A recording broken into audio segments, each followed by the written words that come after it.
Transilvania ne duce cu gândul la istorie, la farmecul medieval, la castele, cetăți medievale, biserici fortificate, obiceiuri, tradiții românești, secuiești, ungurești, conace boierești, dar și bucate alese. Toate acestea atrag an de an sute de mii de turiști din toate colțurile lumii, dornici să cunoască o altă cultură, o altă istorie, un alt colț de lume, de fapt, un colț de rai, cu văi și dealuri înflorite, cu munți înalți și păduri dese. Satele din Transilvania sunt încă vii, încărcate de povești și legende, cu oameni sufletiști și ospitalieri. Covasna, unul dintre județele din Transilvania, este cunoscut drept ținutul conacelor boierești, al apelor minerale și al peisajelor ce te lasă fără suflare. Și dacă pleci într-o călătorie pe drumul conacelor, este musai să ajungi la Micloșoara, la castelul Calnochi, un fost conac de vânătoare, transformat astăzi într-un adevărat muzeu al vieții transilvanene, dar și într-o destinație turistică de prestigiu. Contele Tibor Calnochi ne este gazdă, un descendent al unei familii nobiliare, cu tradiție în Transilvania și nu numai. Istoria familiei Calnochi poate fi urmărită încă din epoca medievală.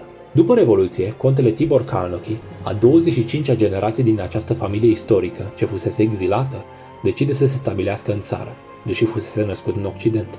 Cred că este o soartă standard al familiilor aristocratice din Europa de centru și de est, deci tot ce a fost sub jugul comuniștilor, sovieticilor, cei mai fericiți dintre noi au scăpat cu viață după războiul al doilea și cei mai fericiți au putut și să părăsească țările respective. Și de acolo noi de pildă ne-am dus până în America, dar unchiul meu a mers în Australia, un alt unchiul al meu a rămas în Austria, mai fericit, un caz mai fericit pentru el. Deci, familiile aristocratice din România, dar și din Cehia, din Ungaria, au explodat după al doilea război mondial și s-au regăsit undeva în lume unde nu prea au găsit locul. Unde v-ați regăsit dumneavoastră? Aici, după 2 generații. Deci eu mi-am crescut în Franța, am studiat în Germania și când am avut 19 ani am găsit într-un dulap un cufăr al bunicului meu, cu care a mers din România când a fost nevoit să plece. Și cufărul respectiv era plin cu scrisori de iubire, cu iubita sa din satul vecin, unde descria într-un mod absolut firesc peisajul, oameni, satul, clădiri și eu m-am îndrăgostit de regiunea acesta fără ar fi fost aici vreodată. Am vorbit cu tatăl meu că trebuie neapărat să ne întoarcem, să vedem de unde venim și care este lucrul ăsta misterios și el a spus că nu mergem pentru că este un loc blestemat, că aici atât de suferință au avut familia, că nu vrea să vină înapoi. Dar după 2 ani am lucrat foarte mult pe el și după 2 ani a zis, bine, hai să mergem. Am cumpărat un viza turistic și ne-am dus aici, în România, în 87, perioada cea mai sumbră a comunismului de la Ceaușescu. Și am descoperit un peisaj cultural neatins, oameni cu caracter, o legătură între cultură și istoria vie cu natura și cu comunitatea locală. Și atunci, în 87, am avut, 21 de ani, am hotărât, vin înapoi dacă se poate. Și s-a putut. S-a putut 10 ani mai târziu, da. Primul lucru care a fost nevoie era căderea comunismului. Asta s-a întâmplat peste 2-3 ani, deci în 89-90. După aia eu am fost nevoit să construiesc o carieră pentru mine care mă permite să vin înapoi. Și asta am făcut și m-am dus înapoi în 90 2007 la București pentru 4 ani. Din 2001 stau chiar aici în satele respective unde ne găsim acum. Care a fost impactul cu țara noastră? Care a fost prima impresie despre România, având în vedere că ați văzut și ați trăit în alte civilizații? Cum a fost? Aici poate că ar fi mai bine dacă vorbim de 2 impacturi. Primul impact este ce este văzut de către omul care vizitează. Deci turistul sau eu, când am venit prima dată. Este un farmec de nedescris, fantastic, pe care nu se găsește deja altundeva în Europa. Cum am zis deja, natura culturală, satele istorice și mai departe. Deci se vede un cadru foarte romantic, foarte frumos, foarte estetic. Asta este primul impact pe care le simțim când venim în România. Și aici este și, din punct de vedere turistic, asta este cel mai important. Cea mai importantă pondere. Dar, dacă vrei să faci ceva în România și dacă te muți aici și să zici, hai că e frumos aici, trebuie să dezvoltăm ceva care merge în această direcție, deci să folosim ce avem în țara noastră ca tezaur, ca calitate, atunci este un alt aspect. Pentru că totuși trăim aici într-o țară care are niște proceduri foarte stufoase și birocrația, tehnocrația, nu meritocrația, din păcate. Deci este un environment, un mediu foarte dificil de a fi manevrat dacă nu ești de aici. Și dacă vrei să faci ceva idealist, fără a te băga în afaceri, nu știu cum, nu este așa de ușor. Deja, dacă vrei să restaurezi o clădire, monument istoric, e o nebunie cu birocrația,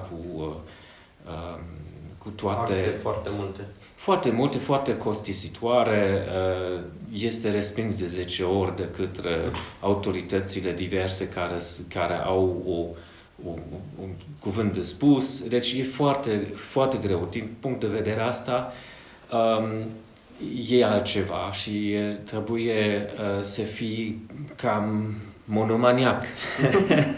Să faci numai asta și să ții bine, pentru că nu este ușor deloc. E vorba de 3 sate aici, în județul Covasna, Microșoara, Valea Zălanului și Valea Crișului.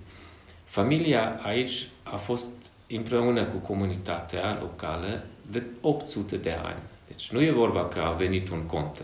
E vorba că s-a întors cineva care a fost parte din identitatea locală și care s-a întors în comunitate. Când am fost aici în prima dată, în 87, oamenii m-au adresat ca domnul Contele Calnochi. E mai degrabă o identitate decât un titlu. E ca domnul doctor, domnul fierar, domnul molnar, cum se numește, deci, e ca o profesie, ca o identitate. Și vă dați seama că sub comunismul a fost ca o refrigerare al societății rurale, nu s-a dezvoltat mai departe și după comunismul au repornit de acolo când a venit comunismul. Deci era cam, și dacă cei 50 de ani nu au existat.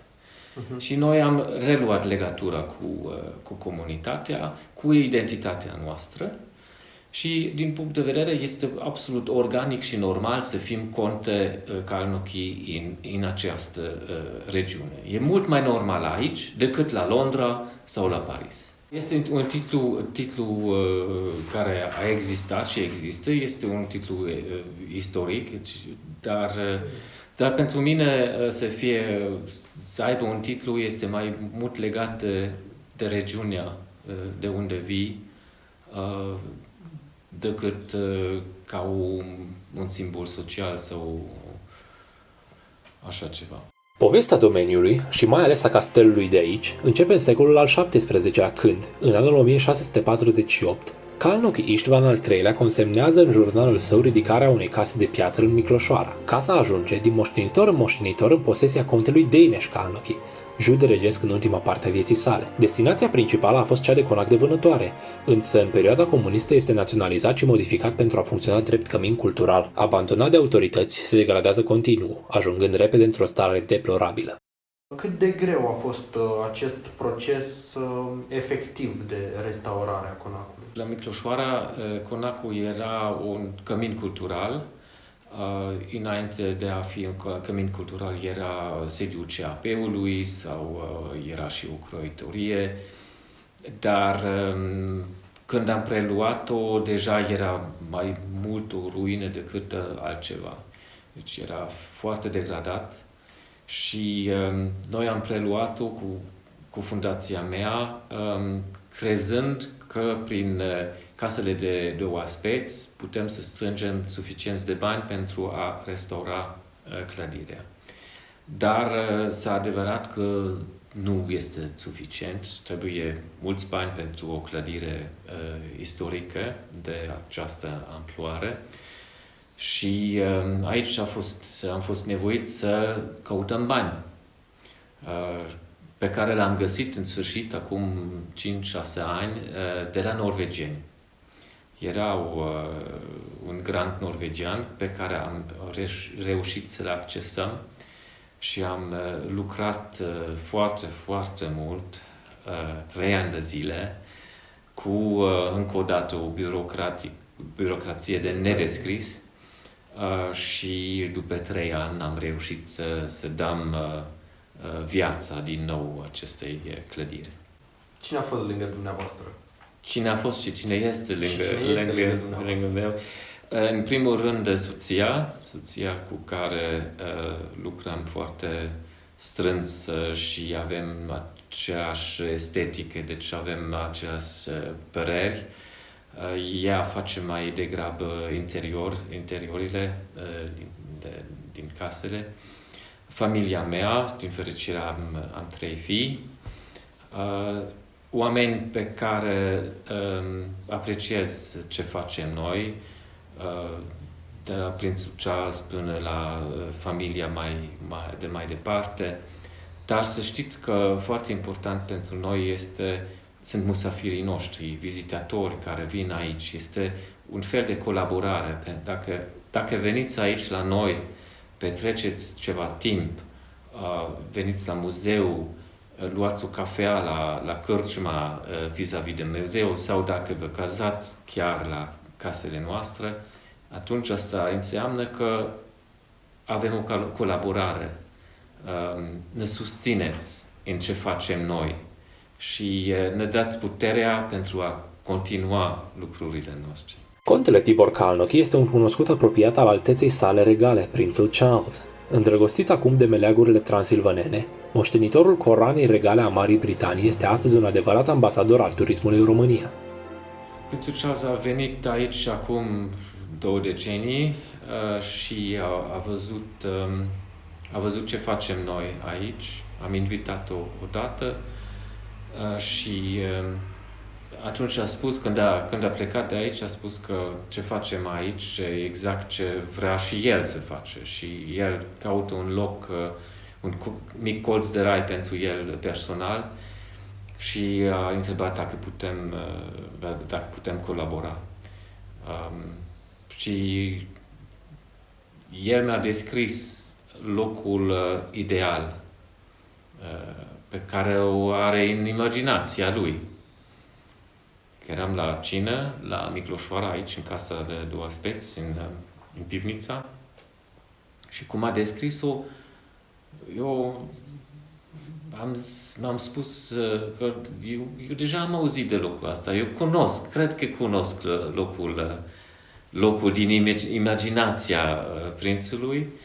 Și am zis, hai să schimbăm puțin programul pentru mâine, hai să mergem pe jos de la Micloșoara, prin dealuri și hai să vedem unde ajungem.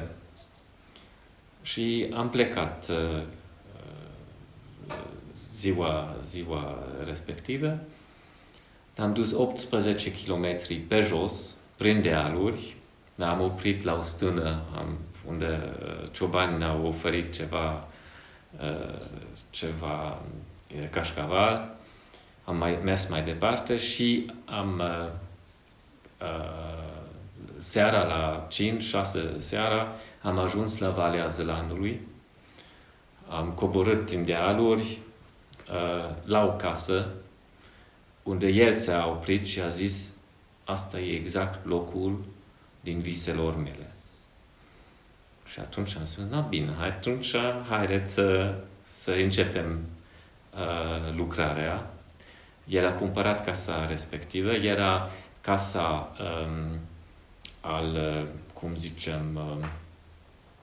era casa principală al satului, acolo, deci Valea Zălanului este un mic cătun unde familia Calnochi a înființat prima sticlărie din Ținutul Secuiesc în anii 1600. Și asta era casa principală unde era supravegherea în sat. El a cumpărat această casă și împreună am restaurat-o, renovat-o. Cum a început prietenia dumneavoastră cu prințul și cum l-ați convins să viziteze aceste meleaguri, să vină prima dată în România? Există o legătură familială mai departe, deci nu numai prin contesa Redei, pentru că străbunica era o contesă Redei din Transilvania, pe care a avut strămoși Calnochi, dar străbunicul meu, deci soția străbunicului meu era verișoara al prințului Albert, care era soțul reginei Victoria, acum mai bine de 100 de ani. Deci, când l-am invitat la noi, la Micloșoara, a și venit și, cum am spus, el s-a îndrăgostit de locul aici și nu am fost nevoit să-l conving foarte mult, pentru că deja era absolut îndrăgostit în ce a văzut. Vine de acum cam 2 decenii, în fiecare an, dacă se poate. Odată a fost bolnav și nu a venit, chiar acum din cauza virusului și el a fost bolnav din păcate și nu a venit. Dar vine în fiecare an. De obicei vine primul zi la Micloșoară, unde are și camera lui și după aia merge mai departe la Valea Zălanului.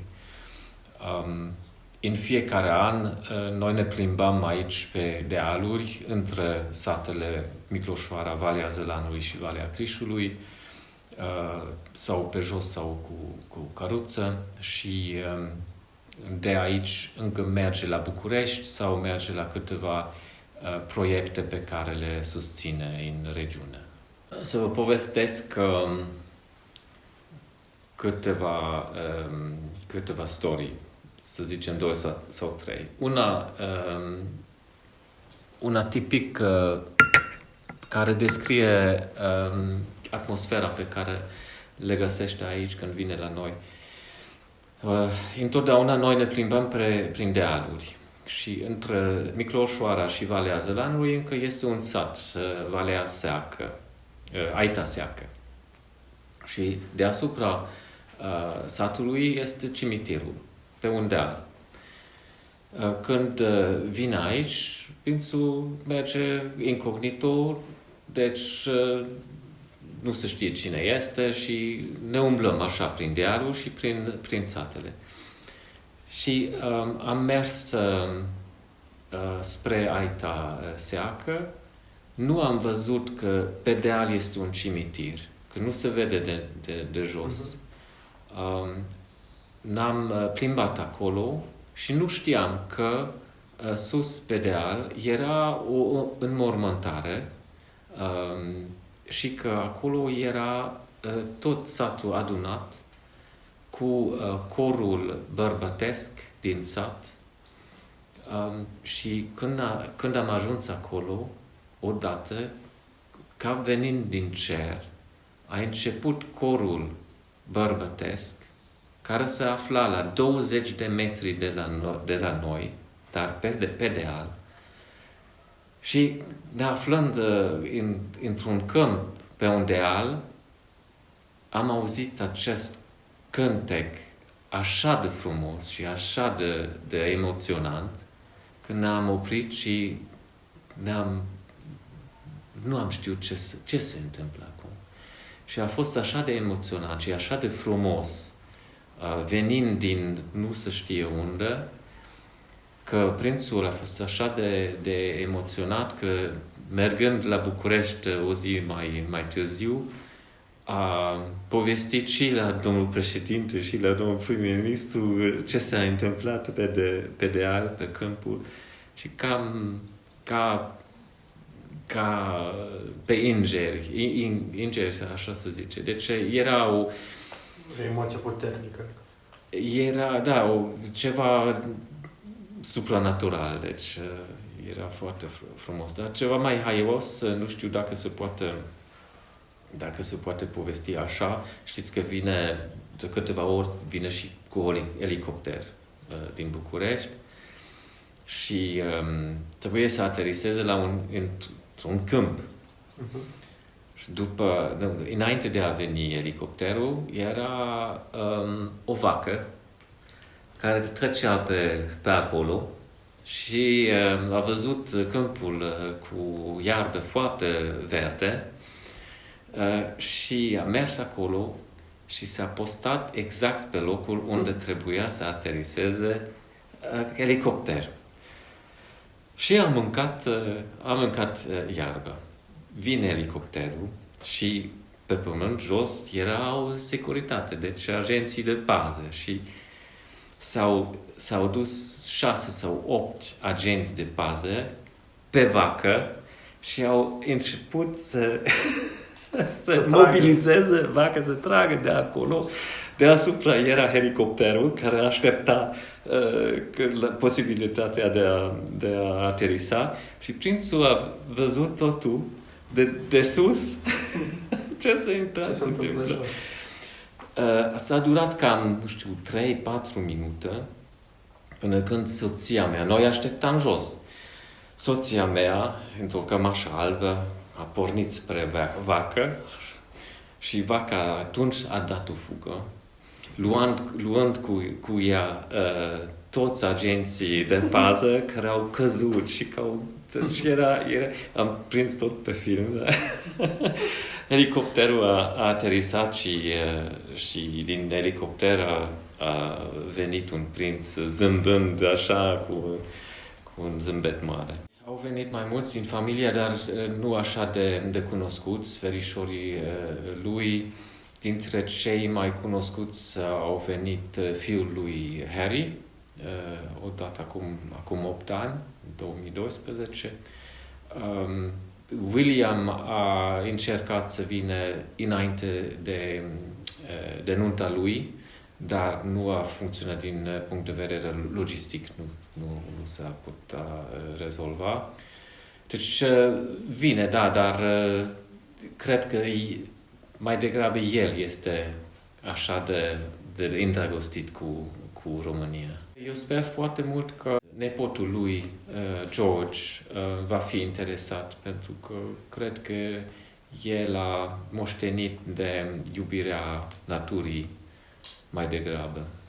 De câțiva ani, familia Kalnoky a transformat întregul parter al castelului într-un muzeu care să prezinte cultura materială a burgheziei și a nobilimii secolelor anterioare în zona Transilvaniei. Deoarece în interiorul clădirii nu mai rămăsese nimic, s-au făcut cercetări amănunțite și au fost recuperate obiecte de valoare care să reprezinte stilul de viață al aristocraților din Transilvania, de la instrumente muzicale la arme, mobilier, covoare. În România există o moștenire foarte bogată al culturii rurale. Avem și o mare moștenire religioasă în România, care încă este cam intactă. Deci la Saș aveți aceste biserici fortificate fantastice, aveți la Brașov, de pildă, aveți catedrală, Biserica Neagră, cu tapiserie originală, interior originală. Fiecare sat în România poate să fie un muzeu etnografic, dacă vrea. Ce nu se găsește și ce a fost absolut anihilat și exterminat în România este o cultură mai dezvoltată, cultura nobiliară. Deci cultura de la clasă de oameni care au format cultura mare sau cultura mai dezvoltată, cultura aristocratică deja nu se găsește.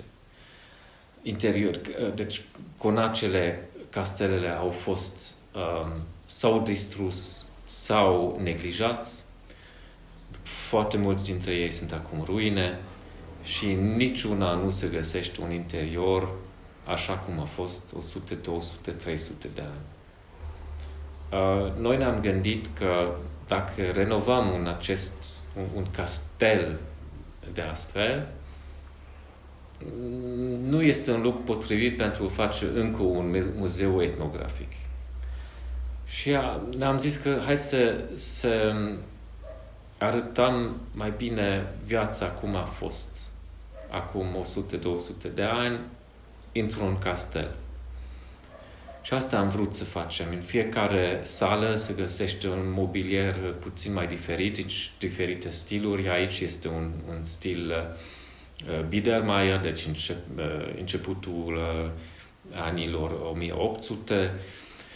După aia vine o sală renascentistă, o sală barocă, o sală altdeutsch, deci secolul XIX târziu. Și vrem să reintroducem puțin identitatea aristocratică acolo unde lipsește. Interiorul este adunat. Noi am găsit câteva bucate de mobilier încă în sat sau în satele respective. Am răscumpărat antichități și am refăcut mobilierul. Aici este o vitrină pe care este foarte aproape de inima mea. Este o vitrină cu obiecte din sticlă, care provin din sticlăria familiei de la Valea Zălanului. Acolo este un obiect, un sfeșnic din sticlă, care are cel puțin 300 de ani și care este făcut după un model de la Murano, deci Murano de la Veneția. Asta înseamnă că acum 300 de ani era aici o cultură așa de dezvoltată cât în vest, cât chiar în Veneția. Și asta s-a uitat. Ce vedem noi în România astăzi sunt urmele comunismului, urmele pe care au lăsat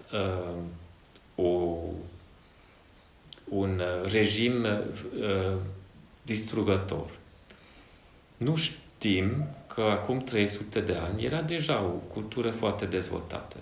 Și asta vrem să le arătăm românilor și oamenilor pe care trăiesc aici.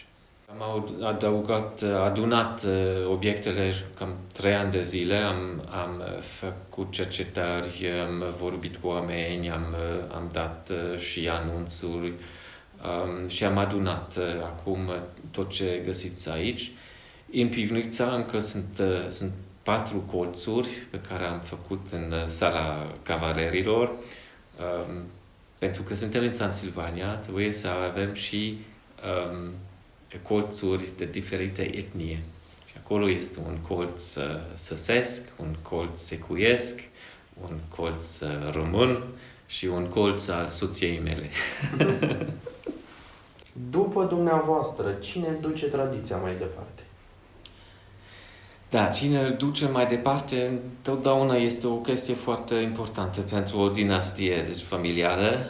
Întotdeauna e marea întrebare și în tradiția trebuie întotdeauna să fie 3 fii, cel puțin, pentru că unul mergea la război, al doilea era preot și al treilea ducea mai departe familia. Și astăzi suntem fericiți că am 3 fii, din fericire, și sper foarte mult că cel puțin, sau unul dintre ei, sau ca teamwork, cei 3 vor duce mai departe ce am început aici. Eu așa simt că după 20 de ani, eu personal sunt cam la jumătatea drumului numai. Că aici la Micloșoara am făcut cel mult. Pentru Micloșoara am o viziune mai olistică, că avem și căsuțe din lemn albastre, case de sat din piatră, deci mai reprezentative, și chiar un castel renascentist. Acoperim toată panoplia posibilă dintr-un sat din Transilvania. Și asta le oferim vizitatorilor noștri. La Valea Zălanului, acolo am făcut acest colț, acest loc de retragere pentru prințul. Este ca un mic cartier al satului. Acolo trebuie să menținem caracterul unui catun, unui sat mic. La Valea Crișului, acolo nu mai începem cu lucrarea. Acolo este un castel mai mare, cu un grajd istoric de cai, cu un parc care a fost distrus în totalitate de către CAP-ul. Acolo vine o muncă foarte, foarte grea. Cred că eu personal am nevoie încă de 20 de ani pentru a duce la bun sfârșit viziunea mea, pentru a le da mai departe generația viitoare. Ei sunt încă tineri, nu vreau nu vreau să simtă nevoit să facă așa ceva. Trebuie să vină și din inima lor și din sufletul lor cu ușurință, nu numai cu greutate. Trebuie să ducem mai departe. Așa nu va fi bine. Și aici e marea întrebare, dacă ce facem noi acum în România este bine văzut și are un viitor. Nu numai acum cu virusul, că noi trăim numai din turismul și asta are un mare semn de întrebare pentru viitorul. Dar și dacă va fi viabil ce facem noi, dacă face sens, dacă se poate trăi din asta.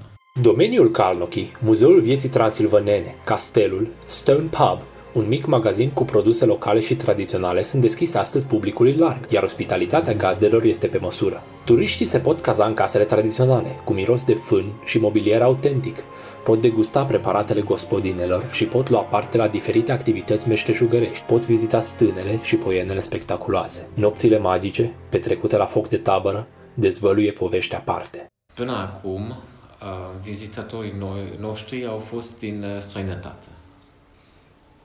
Fără niciun fel de marketing, nu mai au auzit de unul de celălalt că există locul asta aici în România și trebuie văzut și au venit. Mai degrabă, generație puțin mai în vârstă, care încă a avut amintiri de zona rurală din Anglia sau din Franța, când încă a fost așa neatins. Deci, oameni 50 de ani și plus, până în 90. Deci mai vârstă mai înaintate care au venit aici și chiar din un fel de romantism și a căutat ceva care nu se găsește deja în Franța sau în Anglia. Acum suntem descoperiți și de către români, dar aici un profil complet diferit. Profilul românului care vine la noi acum este mult mai tânăr, între 20 și 40 de ani, care au o slujbă bună, să zicem corporatiști, trăiesc în marele orașe și deja simt că sunt prea îndepărtați de natura și de originea, deci de ce contează pentru suflet. Și au undeva, simt că ceva lipsește. Și ei vin acum și ne descoperă și sunt foarte încântați că așa ceva există unde se poate trăi o viață mai liniște și mai aproape de natură. Pentru străini este că regăsesc ceva pe care au cunoscut-o în copilărie și pentru români se descopere ceva care lipsește, care nu mai este și care contează foarte mult pentru sufletul omenesc. Astăzi, la Castelul Calnochi de la Micloșoara se pot organiza diferite evenimente private sau publice, de afaceri și nu numai. Un loc versatil, tradițional, care poate îmbina utilul cu plăcutul. De la casuța mică, albastră, până la castel centrist, avem pe toate aici la Micloșoara. Avem și o cărciuma unde se poate ajunge și unde se poate bea o bere, o halbă de bere, sau un restaurant, se poate organiza nunta sau evenimente. Afară, în parcul castelului, avem un mare cort cu 250 de scaune, deci o posibilitate pentru o nuntă mai mare sau evenimente mai mare. Se poate și caza la noi într-un cadru, chiar un cadru muzeal, deci în casele din sat care au fost refăcute așa cum au fost 200 de ani, dar cu confortul necesar. Avem și programe pentru a învăța cum se face cârtuș colacul secuiesc, sau să plimbați cu trăsură sau căruță în dealuri aici și să descoperiți un peisaj cultural care a existat de 800 de ani cel puțin și care nu s-a schimbat foarte mult, cu păjiști de flori sălbatice. Facem și randoneuri la cheile Virghiș, unde este o peștere. Lacul Sfânta Ana nu este departe, lacul albastru de la Racoș, deci avem aici așa de multe posibilități că merită să veniți la un weekend. Este un sat, încă o dată trebuie să menționez că un sat care nu numai are un castel, dar are și o arhitectură de sat care este foarte interesantă și merită vizitată și din acest punct de vedere. Eu ved un viitor posibil cu un fel de turism mai dezvoltat, unde oameni care trăiesc aici pot să rămână aici fără a merge în străinătate sau într-un oraș mai mare, cu o viață mai bună, îmbunătățită cu serviciile care se poate da turiștilor, dacă oameni din sat iau parte mai bine pentru dezvoltarea serviciilor turistice, cred că ar fi foarte interesant pentru toată lumea. Turismul este o soluție pentru acest sat și nu numai pentru acest sat, dar pentru satele în general, cel puțin în Ardeal, pentru că fiecare sat este un fel de muzeu etnografic și sau are o biserică foarte interesantă, sau o conac, sau ceva interesant din punct de vedere natural. Eu cred că se poate dezvolta în această direcție, ca în Toscana, de pildă. Cu siguranță, contele Tibor Calnochi și familia sa mai au multe de povestit, iar istoria locului, meșteșugul, tradițiile și bucatele, toate merită să fie descoperite în detaliu de către fiecare dintre noi. La Micloșoara, timpul pare că se oprește în loc. Uiți de griji, de probleme, de viața cotidiană și te încarci cu o energie aparte, recunoștință și istorie. Stabilește-ți din timp călătoria, planifică-ți totul în detaliu și bucură-te de fiecare clipă.